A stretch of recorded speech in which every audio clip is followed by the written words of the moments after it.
right. Well, good afternoon, everyone. Welcome. My name is Christine Neal. I'm the Program and Instructional Specialist here at McHale. We're glad that you could join us today. Today we have Jessica Wabler, who will be presenting on collaboration and engagement tools for the online class. I've had the pleasure of working with Jessica for the past 6 months. Jessica is an instructional designer, and she has been instrumental in converting our former More Learning, Less Teaching 2-day workshop into an online course, which you will all be learning more about very shortly. So with that, I'm going to hand it over to Jessica. Hello, everyone. It's a true pleasure to be here, and I'm really loving reading all of your introductions and seeing the diversity that we have just in terms of organizations and in terms of the length of time you've been involved in ESL. Hopefully, this workshop will be helpful to you regardless of whether you've been with ESL less than a year or for 20 years. If you just came in, I did ask everybody to introduce themselves in the chat. We're gonna wait a little bit longer while folks trickle in, but while we do that, I want to do kind of a little introductory activity. And this is just to indulge myself because I've been dreaming of traveling, as I'm sure many of us have been. Who knows when we'll be able to travel again? But it's always nice to dream. So I figured we'd start out with an activity to break the ice that takes us where we've all been dreaming. So the question is, what is your dream travel destination? So I'm going to drop a website in the chat. And Christine, I might ask you to keep dropping it in as folks join so that folks will have access to it. And I'd like you to access this website, which we're going to do right here. This website is called Padlet, which is one of my favorite tools to use when working with learners online because it allows for real-time collaboration. So as you can see, I have it set up as a map right now, and I can get real close in and I can zoom out for a broader view in here. Oh, did somebody already go there? Fabulous, Gabriella. So if you haven't used this website before, how you add your dream location is by clicking on the little right button.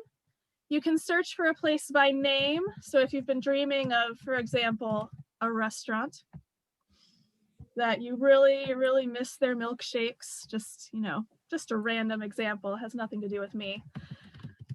You can enter that in and mark it, or you can actually also just drag and drop. And I'll say a friend of mine lives in Ethiopia and we were supposed to visit each other last summer. Obviously that did not happen, but that is a dream of mine as well. So let's go ahead and fill that map with our dream locations so we can map out everything we want to do and will be able to do someday. And I'm seeing it build up already. We've got some Africas, we've got some Europes, Australia, poor Asia. Nobody wants to go to Asia yet. But I'm sure there will be a few folks popping in there as well. Fabulous. I wonder if any of you have used Padlet before.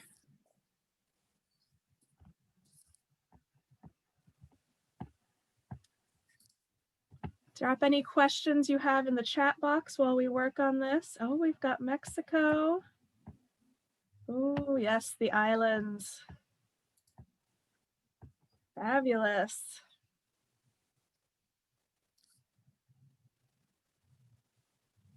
All right, we've got just about every continent. I don't know if anybody wants, oh, we have an Antarctica. Well done.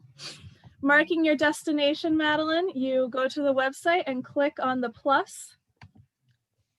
And then you can either search for a place by its name, or you can click on this location marker and drag it to where you want to go. And it will mark then.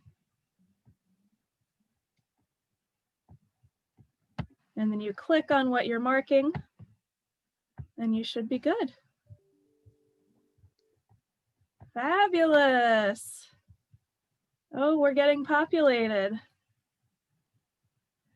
Now, I'm sure that you can imagine how you might use this in a class. And we'll get back to that in a second. Keep marking your locations, but I'm actually going to move back to the slideshow here and review the objectives while you're marking yourself. So today, you probably got the whole objective from the title of the workshop. We're working on collaboration and engagement. So hopefully by the end of this workshop, you will be able to identify new online tools. Padlet is one of the ones that we'll be working with.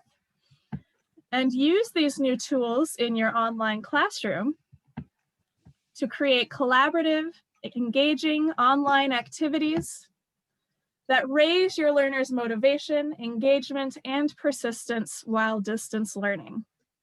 And we'll talk a little bit later about how important this collaboration and engagement aspect is for actually maintaining and raising your students' persistence and motivation. But for now, let's go back to Padlet.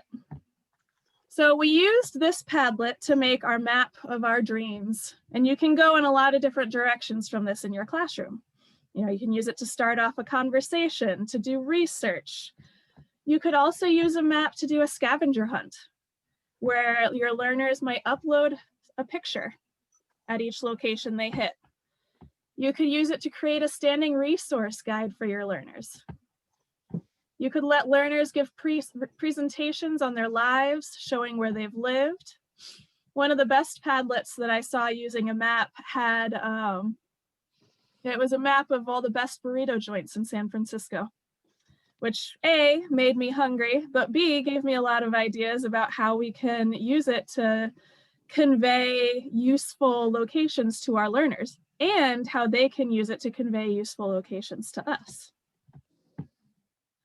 Can you think of any other ways you might be able to use a map like this in your classroom where you can all collaborate?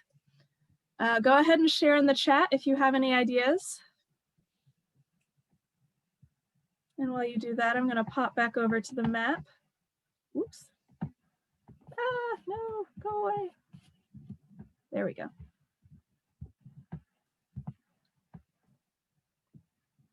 Oh, Kahoot is a good one. Yeah, that's a good website. We're not going to be hitting that website today, but you could definitely use that in addition to this or in conjunction with this, where your learners collaborate on learning within the Padlet and then answer questions on it in Kahoot. Beth, to mark your destination, hit the plus.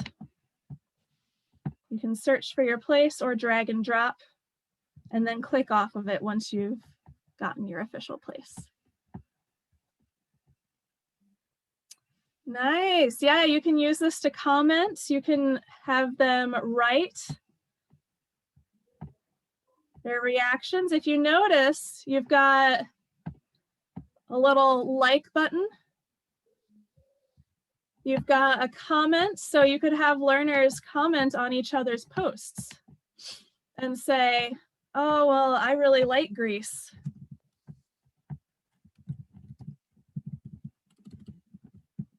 Please excuse my typos. So there's a lot more interactivity that you can do here than just the dragging and the dropping. They can interact with each other's markers. And they can add their own, and they can really build an excellent resource. So, oh yes, select a location by viewing popular pictures. That's a good one. That's an excellent one. You might go to a lot of different places. Fabulous. Oops, I don't think I meant to do that. All right. So The nice thing about Padlet, as you can see, is that it lets everybody contribute in real time and see other contributions as they're being made. So you can do this synchronously in a live Zoom class with sharing the screen on your own screen for everyone to see, but everybody also accessing it from their own devices like we did here. You can also do it asynchronously where they're adding something and then you come back and review it. So let's take a look at some other examples of Padlets that you can use.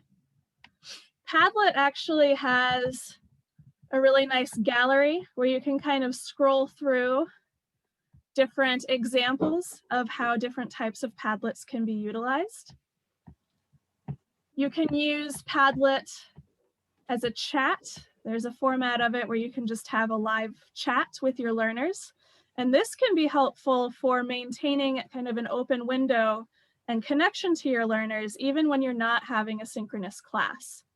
So you might have office hours where you say, okay, I'll be in chat during office hours, and they can come in and type a question, however they want to do that. Another way to use a Padlet is doing a KWL chart. And for those of you that aren't familiar with a KWL chart, it has 3 columns.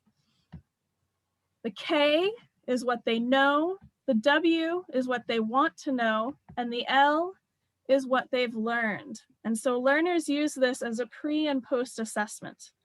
What they know and what they want to know are filled out prior to a unit, and then what they learned is filled out at the end of the unit.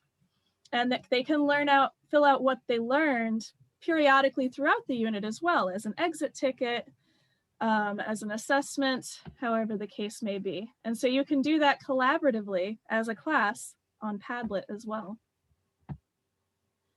You can do a poll. You saw that we could like different people's posts. So this is an example from the gallery asking the theme of senior prom, and you can see that they voted. And it looks like Enchanted Forest won. And they voted by liking different posts, which is pretty cool. And then you can also do, this is an organizational chart, but when my teacher brain looks at it, I see a brainstorming sheet. So you can use it for a brainstorming activity as well, which is pretty cool. So let's take a look at how we can create our own Padlet. And the nice thing about Padlet, because I am very cheap, is that it has a free version. I'm not paying anything for this. Their free version gives you 3 Padlets that you can create, and you can join any number of Padlets. So just FYI, because I am cheap, I will be deleting the Padlets that we use today after this training. But you can always create your own and go in and experiment. So when you do have your account, and they are telling me to eat my veggies for some reason, you just click Make a Padlet, and it will show you the different types of Padlets that are available. So let's do a Canvas where we can do some brainstorming. What should we brainstorm today? Can you put some suggestions in the chat? While you do that, I'll scroll through any suggestions, any at all, even if it's the best burrito places. All right, Gabriella, you win. The title is going to be Online Learning Strategies. Fabulous. And your description, you can use this to put your prompt for your learners or any directions you have. I'm just going to put add strategies because I'm not that fast a typer and I don't want to take up too much time. You can give it an icon if you want. You can choose whatever you like. You can give it different wallpaper. We've got kind of a dark and gloomy one here, but if I wanted to have a nice, it was just Valentine's Day. Let's be romantic here. We can have our hearts in the background. Color scheme, font. There are a lot of pieces that you can add. You can allow viewers to comment on posts or not. Display author attribution. You can grade the posts, which is useful for if your students are kind of reporting back or trying to demonstrate something in the Padlet. And then when you're done, you can start posting.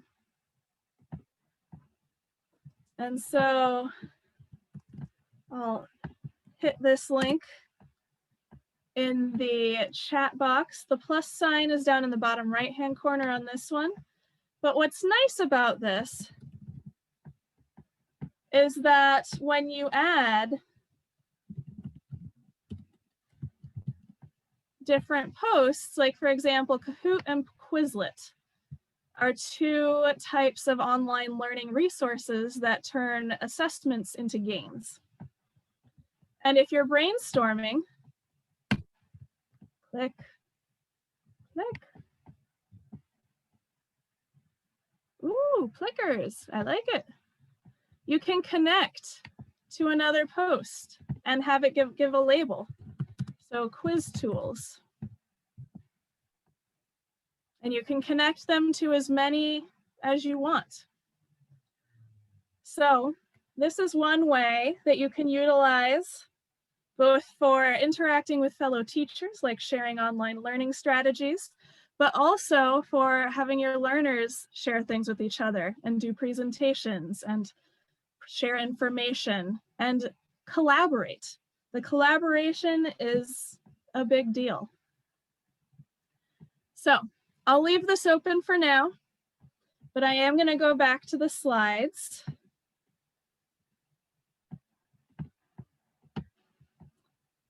Please don't judge me for how many windows I have open. It's a personal failing. But let's think about why this is important. Raise your hand if you have heard of transactional distance. You can raise it using the reaction emojis, which I think is possible in here, right? If you have those enabled. Yeah. All right, I see a thumbs up from Christine. So transactional distance. Now we have a quote here that it's different from physical or temporal distance. It refers to the psychological or communicative space that separates instructor from learner in the transaction between them, occurring in the structured or planned learning situation. That's a lot of fancy words to basically say that online learning often suffers from a feeling of distance. And this distance is farther than it would be if you were in the same room, because that kind of proximity allows you to bond on a different level. So we have to compensate for this as online teachers by implementing strategies to reduce transactional distance. Generally, the greater the transactional distance is, the more autonomy you're requiring from your learners, and the lower their persistence tends to be. If you're just leaving them to their own devices, often they'll fall off. And who can blame them? If you don't feel any type of connection to what you're doing or to who you're doing it with, it's hard to stay motivated. So what we need to do is reduce the transactional distance. And some of the ways we do this is by increasing dialogue and collaboration in the classroom. And it can be hard, right? When you're in a webinar like this one and you have a talking head talking at you, but there's too many people and you can't talk back.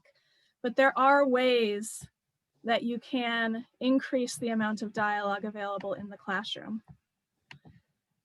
And you want to do that so that you can help your learners build relationships, because every relationship that they have, and the stronger it is, the more they're going to want to persist.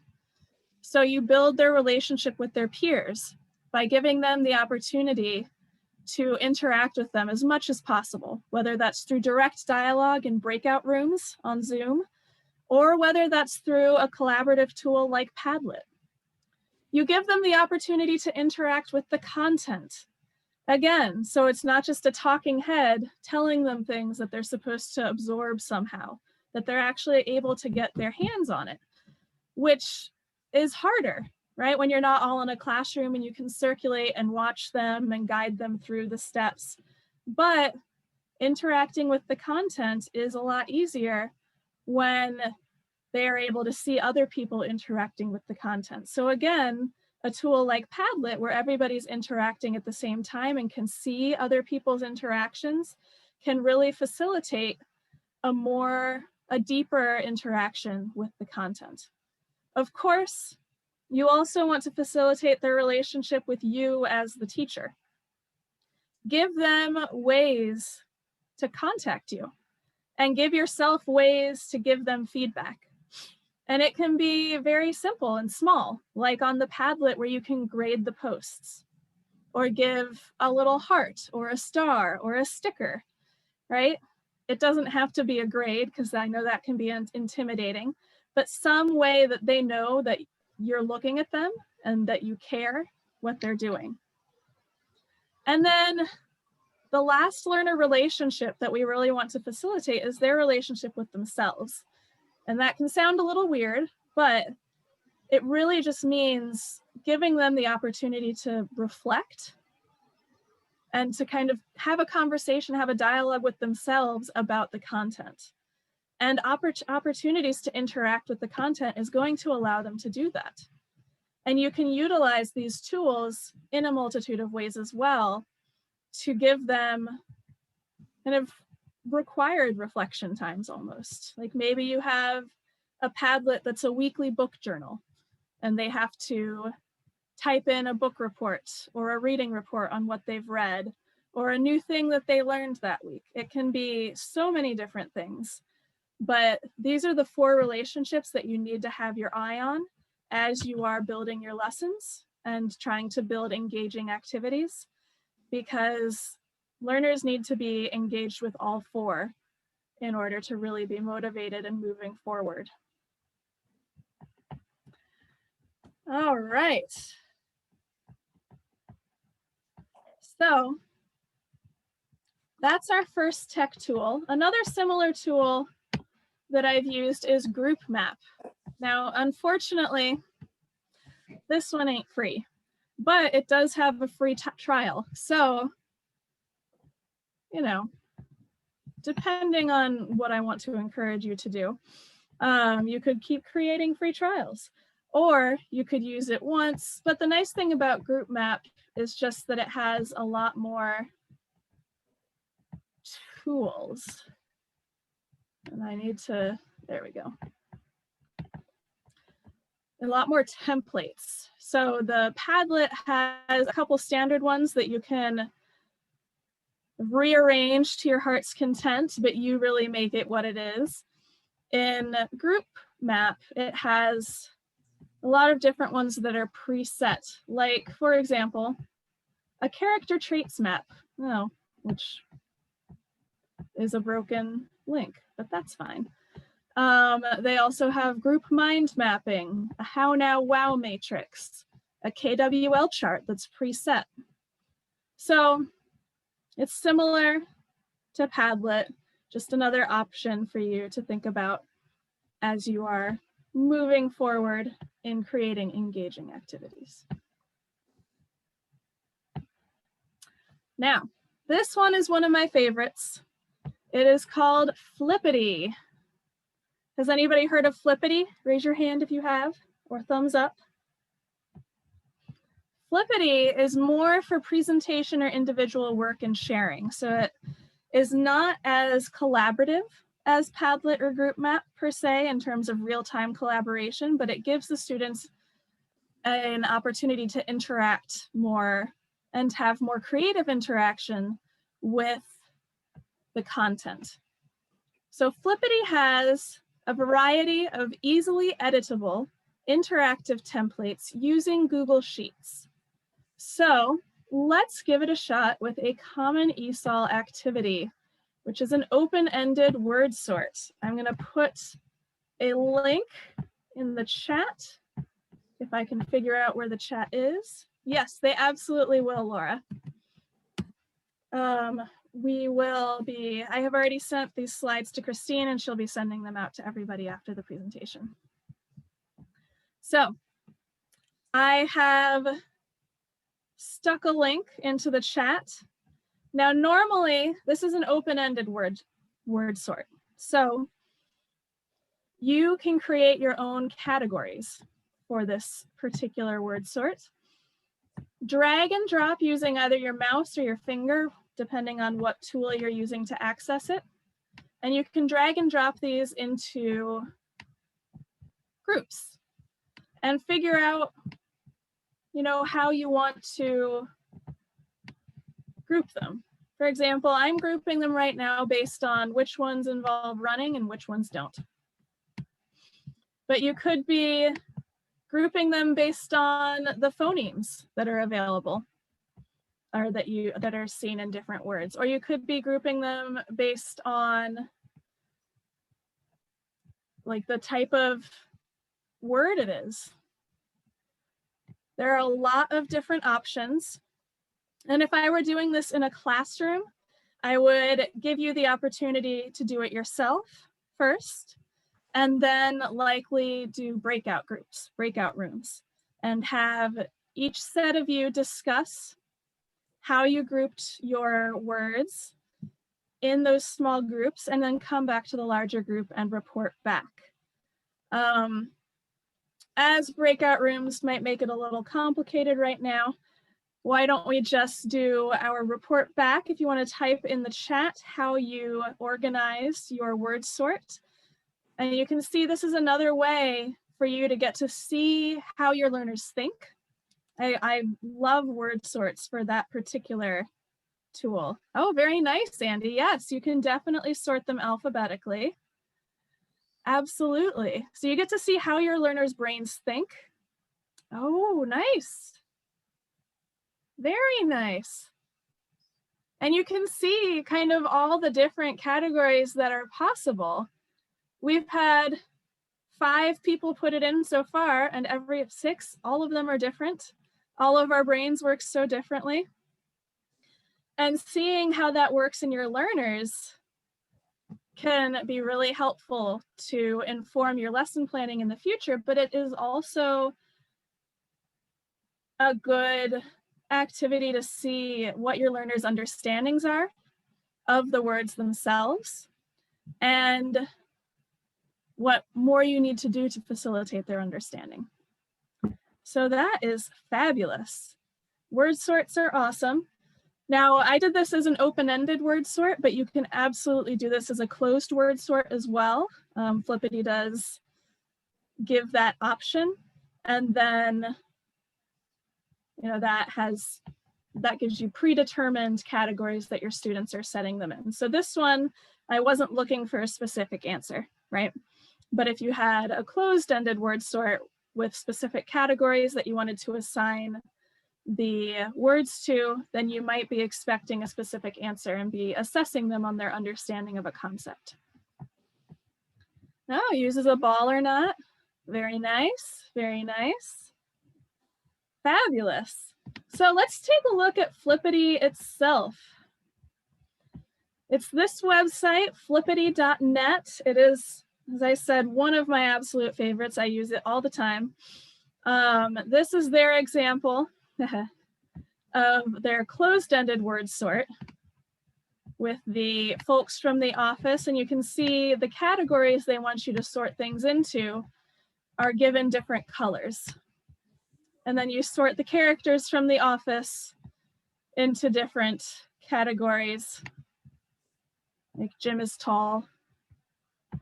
I need to rewatch this show. I don't remember the characters. But that being said, you can see how you can do it in a couple different ways with an open-ended or close-ended. Oops. But let's take a look at the different types of activities that you can make with Flippity. There's a lot more than just word sorts. And you can see as we go through, you can make flashcards pre-made that you then just give your students the link, and they have something that they can click on and use to study and again, interact with the content. You can have a quiz show, and this would be something that you would probably present on your screen so that everybody else follows from their own computer. A random name picker. I work for COABE, the Coalition on Adult Basic Education, and we do a monthly raffle with our student ambassadors, and I use this random name picker for the monthly raffle. A randomizer, a scavenger hunt where you give different clues and they unlock each next clue. A board game, word sorts, as we already said. A matching game, a timeline, bingo. You can do a badge tracker if you want to use badging with your learners, but you don't have a learning management system to do it with. A leaderboard, again, if you're having some kind of competition in your class or want to track how many pages read over the course of a term or something like that based on their weekly reading reports. Typing test, spelling words, word search, crossword puzzle, word scramble. Their snowman game is like hangman. Progress indicator, if students are working at their own pace in some sort of project and you want to track their progress, you can use this. Mad Libs, tournament bracket, a quiz, certificates. There's a lot of fun stuff that you can do with Flippity.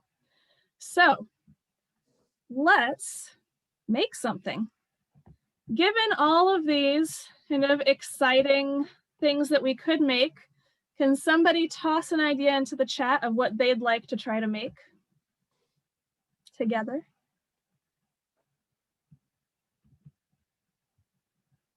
And I might start singing the Jeopardy theme song if you don't, and you don't want that to happen.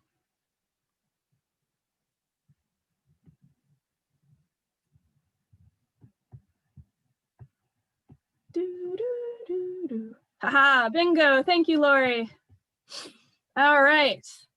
So, bingo. Let's take a look at the demo first that we can see here. Well, if it loads, okay. We've got a list of terms that we can have. And then do this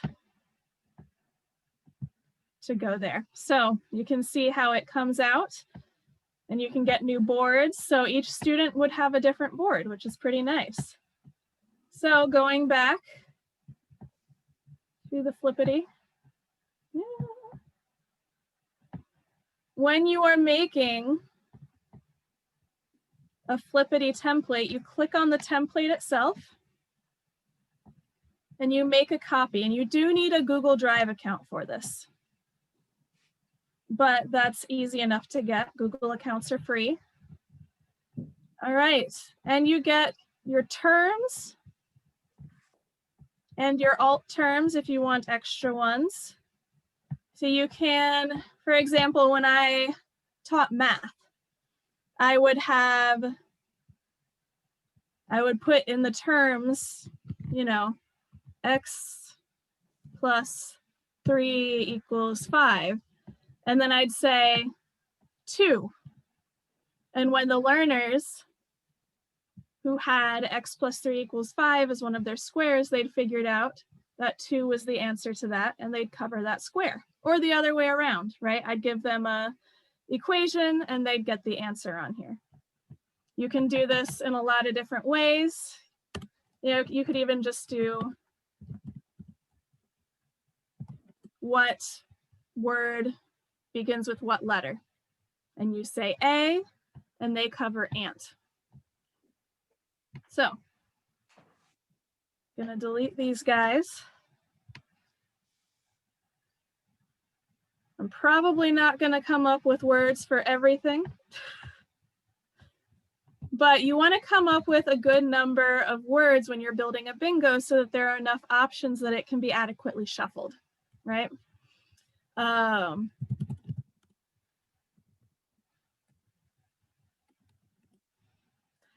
And this is not going to be a test of whether or not I can come up with an animal for every letter. I'm going to stop there.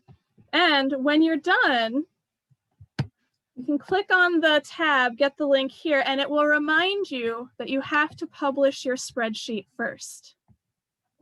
So to publish a Google spreadsheet, you go to File, and then Publish to the web. And this just makes the content visible to anyone who can access the link. So you would click Publish, click OK. And then I'm going to X out of that because the link to the spreadsheet is not the link that I want to share with my students. What I want to share is the Flippity link. And that's the one that I'll be giving to my learners because that's the one that lets them actually interact with the bingo. Right, so you can see we have the list of terms, which I can shuffle if I want, and then click play. Get a free space, and then over Zoom, I could call no, I've forgotten how to play bingo, but I can call, give me a word that starts with the letter F, for example. And then the student would click on Fox. And, you can trust their good nature if they say they've got bingo, or you can ask them to share their own screen or take a picture of it and send it to you. There are a lot of options to make bingo a functional game, even over Zoom, even at a distance. Fabulous. All right, are there any questions about creating something on Flippity? Does anyone want to try creating something else on Flippity?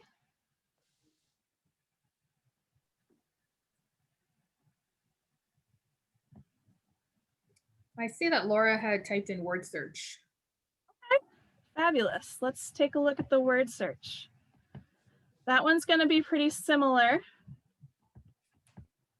And with each one also, just to note, there is also an instructions page if you want to go through how to do something for that specific one, because some of them are going to be more complicated to make than others. They're going to have more elements. For the Google word search, and it's very similar. You make a copy.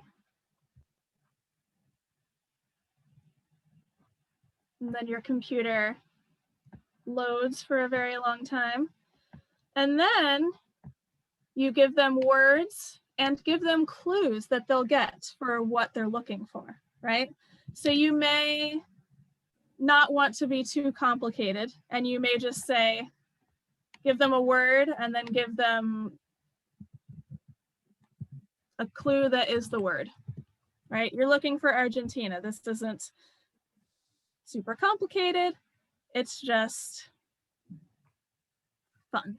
Or if you're doing a unit on a particular topic and you had been learning vocabulary about gardening, for example, and you'd want them to know the words for different gardening tools, and they have trowel, which is another word for a shovel. So you might give the clue shovel and then ask them to look up trowel. So there are a lot of options for how you can do this, either very straightforward with the same word as the clue, or with a more intriguing clue that they then access. And then the same steps, you publish to the web, get the link, and share it with your learners. Now, clearly, this is not a very exciting word search because we didn't do anything, but shovel, to look for trowel. And each of these, are the capitals of their respective countries. And so you're looking for the country. Key gives you some help, so the students can have that nice little hint. And back to Flippity for one more. I see that Janie wanted flashcards. Flashcards are fun. Again, it's a 2-column spreadsheet where you have side 1 and side 2 text. Same process. Make a copy. Wait for my computer to load. The internet in rural Ohio, where I am visiting my parents, is often not the greatest. So side 1 is your clue. Side 2 is going to be the answer. So you can have, if you're doing flashcards with verb and past tense, you could do run, ran, walk, walked, right? And they're quizzing themselves. You give them the instructions. This is a set of flashcards for past tense. Figure it out. Sprint, sprinted, etc. And you can change the card color and the text color, but just by writing in the colors here. And same process. Publish it to the web. Copy the link, not of the spreadsheet, but of the Flippity website. And your students can access it anytime that they want, as it's a permanent link as long as you don't delete the spreadsheet from your files. Run, ran, walk, walked, etc. This is a really nice tool. Sorry, Jessica. It looks like this has an audio with it as well. I don't know if when I hit share, I don't think I we can hit share audio. Hold on. I'm going to stop sharing and come back real quick.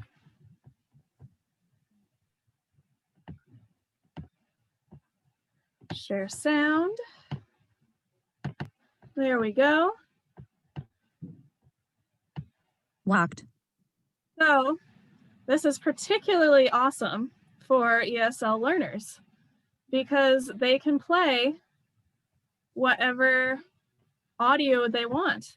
And if they say, okay, I got that one, let's take Sprint. it out. And if they don't want the sound, they can turn it off.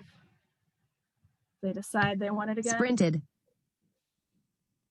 Thank you, Christine. Yeah, that's something that you don't want to miss with this. The audio is an excellent piece. And nice thing about it is you can flip them. So now Sprint. they'll get the past tense first.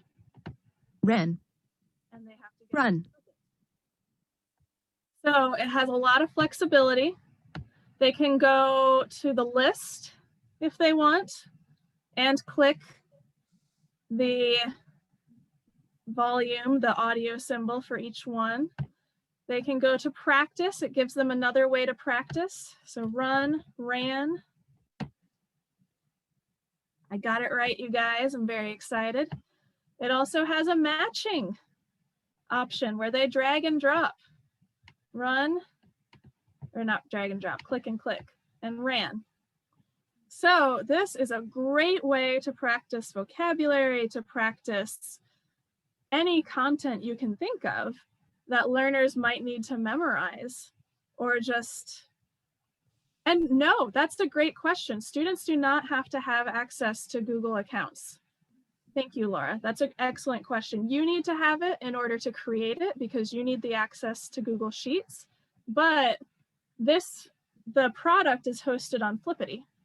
So they don't need to have a Google account. They don't need to be logged in, none of that.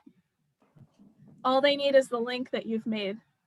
And yes, they should be able to do it on a smartphone. It's probably a little bulkier. I don't think the website is kind of mobile adapted, but they can click on a smartphone. So they should be able to interact with this on a smartphone as well. Although I haven't tried, so you should give it a shot. Flippity is entirely free. The other websites that I talked about have free versions. Flippity, they don't ask for any money at all. It's completely free. These are great questions. Fabulous. Does anyone have any other questions about Flippity? All right. I think we have time for one more website. So let's go into interactive videos. This is another favorite of mine. These videos, you know, you have a synchronous class and your students get kind of tired of hearing your voice. Or you have an asynchronous class and then students have to read everything or watch everything, but there's no real way to do a comprehension check on your learners. And so there are some really cool websites that have free plans where you can create an interactive video. So let's try out PlayPap. Let's do that one. And do I have Flippity? Let's see. I thought I had it open already, but maybe I don't. So we'll go into PlayPap, which is a fun website that allows you to search for a video or create a video if you want. Oh, wait, it's over here. There we go. Haha. You can create a video. They call them bulbs. And when you create a new bulb, what you're doing, yes, go away, is finding a video. So I can look for a video. I'm just going to search for ESL to be general, but you can look for past participle or vocabulary about restaurants, and it'll search YouTube and find you videos on YouTube that have that in the title. So I'm just going to click on a video here.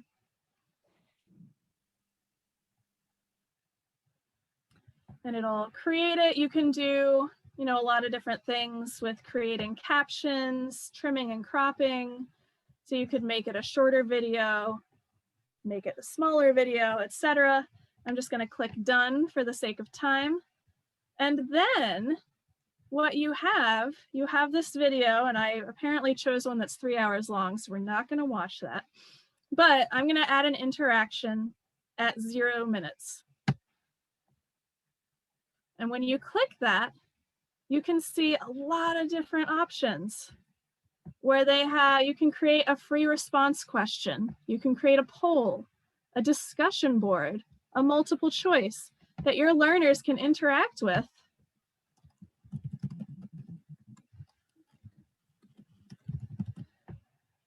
Add, and the video won't let them move past it until they've answered. Let's learn English conversation. So if I wanted to add another interaction, I could do multiple choice. Add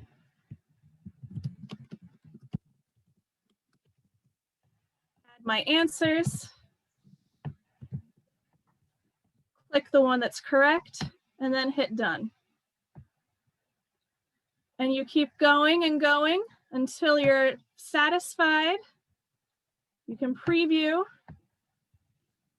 And you'll notice when I hit preview that again, the internet takes a while to go. But when I hit save, when I hit play, it immediately pops up with that interaction that I entered at the start. And so I post. And once I hit submit, then it allows me to play the video and move on. So with this one, you will need to create accounts for your learners. The free version for PlayPap allows 100 interactions per month on your videos, but you can have as many videos as you want. So you could have, you know, if you have 10 students and 10 interactions in a video, then you can just do 1 video per month. But you can really kind of figure that out as you go. And that's the free version. If you want to pay for it, by all means, go for it. I just look for free things. So, and that is PlayPosit. That's creating an interactive video. Again, that one is not so much having interaction between learners, but it is letting the learner interact more with the content. And the more modes you provide for interacting with the content, the more thoroughly the learners will get to know the material. So have a Padlet, have a PlayPosit, have a Flippity, and the more that they're applying their knowledge to different situations and in different modes, the better they'll do, and the more it'll stick with them. So that, I left a few minutes here at the end for some questions, which I would love to answer. Christine, I don't know if you want folks typing them or if they can unmute themselves and shout them out. They're welcome to unmute themselves. I have a quick question regarding PlayPosit. As the instructor who builds the account, are you able to get a summary of the learner's responses? Yep. Right. It's one of those nice websites that gives you information about learner responses, which is one of the reasons it does require learners to have an account so it can track that. Thank you. Mm-hmm. If anyone has any other questions, feel free to unmute or type them in the chat.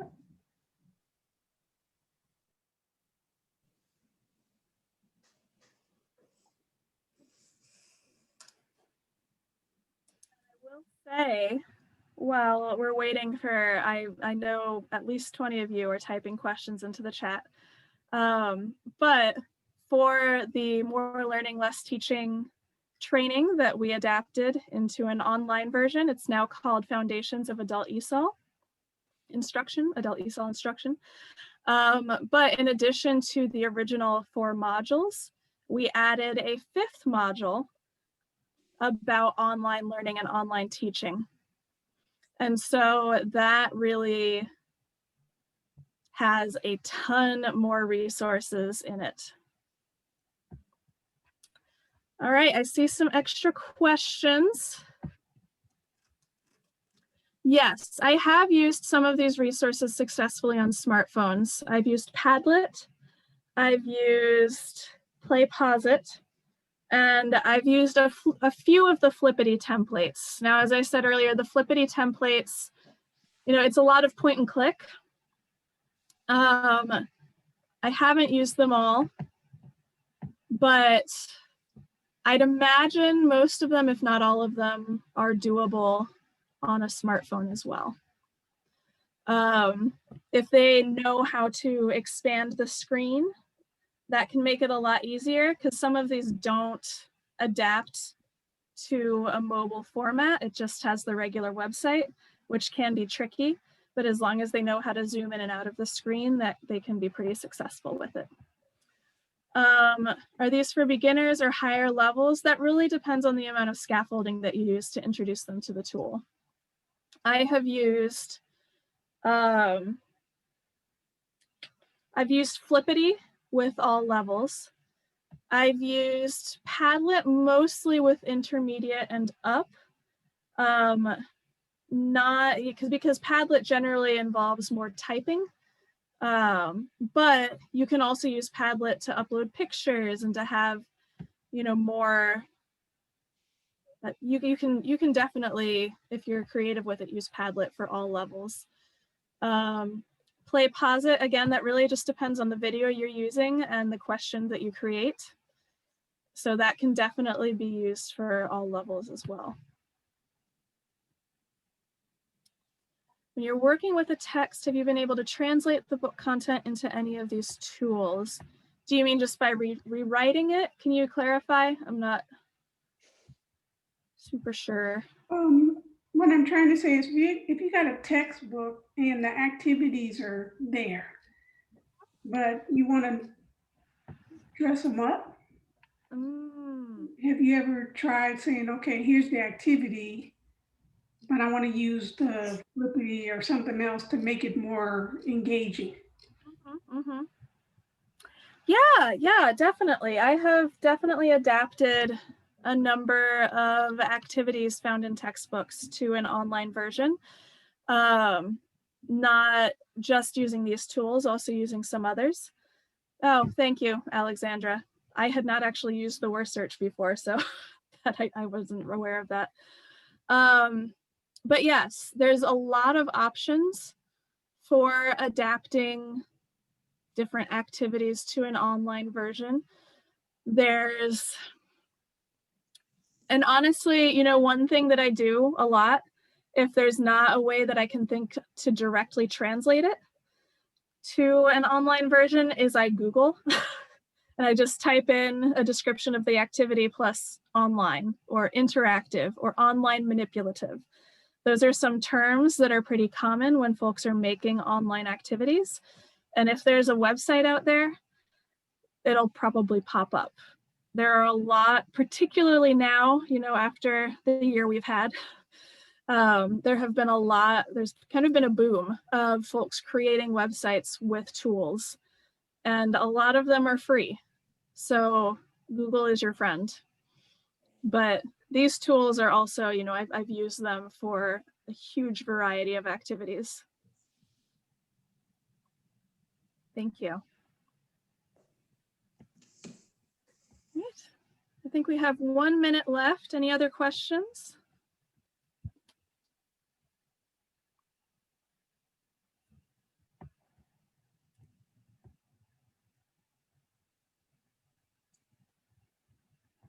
Thank you, Alexandra. Thank you all so much. Oh, what other trainings do you mean for Mikhail? Would you like to talk about that, Christine? You're muted. Christine? Okay, I'm just trying to get the survey link in for everyone first, and I'll answer that in just 1 second. All right, so please, everyone, take a minute to respond to this survey. It's in the chat, if you would. Other trainings, look out for more trainings. Many of you participated in an instructor survey. Thank you so much for those of you who did complete that. That's providing a lot of useful information. We want to provide professional development that is timely and useful for everyone. So based on your responses, we will be developing more workshops. We don't have anything scheduled just yet for March, but look out for that. You'll find it in our newsletter, or we'll send out an e-blast. And we're looking to do some different things when it comes to professional development.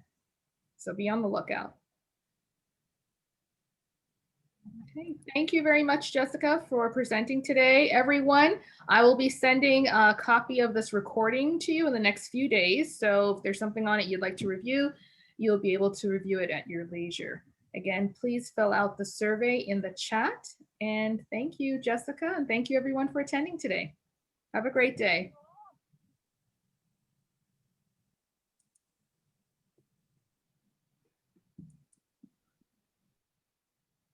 Thank you very much. Thank you, Bridget.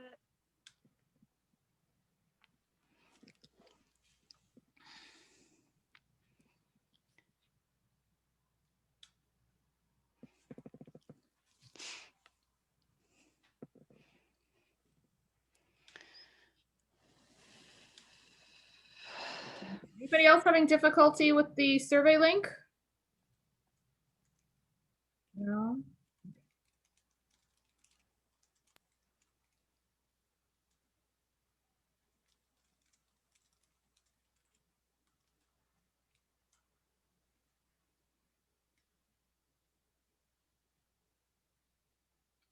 All right. Thank you, everyone. Signing off. Have a great day. Bye.